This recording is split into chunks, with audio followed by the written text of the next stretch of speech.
as with the cyber threat, the international community's response to this issue lags behind the technology driving it. Effectively countering this danger requires the development of national and international strategies, along with the consensus of the laws, standards, and authorities that will be needed.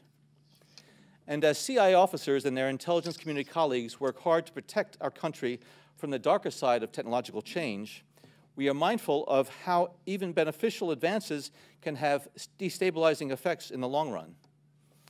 Agency all-source analysts, drawing from academic studies and other elements of the ever-expanding pool of global open-source information, seek to offer our national leaders early warning of potential challenges that could arise from the advances we are seeing today across the spectrum of technological endeavors.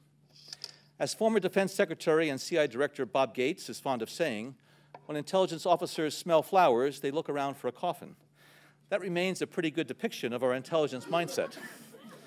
One example, again taking a page from the biotech and life sciences sectors, is how a wide range of breakthroughs that potentially could extend life expectancy, such as new methods of fighting cancer and a greater understanding of the aging process, could reinforce the trend toward older populations in advanced nations.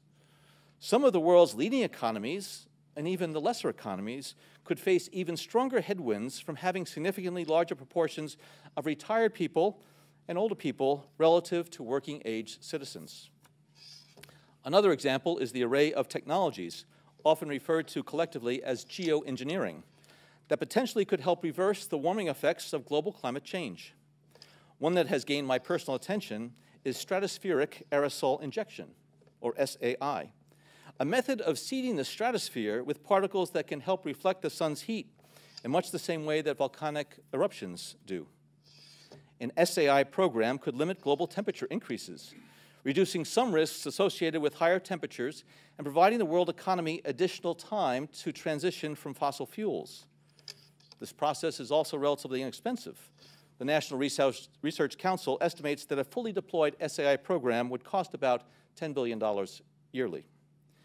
As promising as it may be, moving forward on SAI would also raise a number of challenges for our government and for the international community.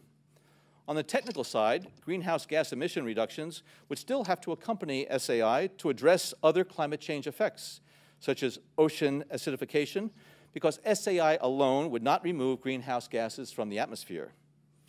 On the geopolitical side, the technology's potential to alter weather patterns and benefit certain regions of the world at the expense of other regions could trigger sharp opposition by some nations.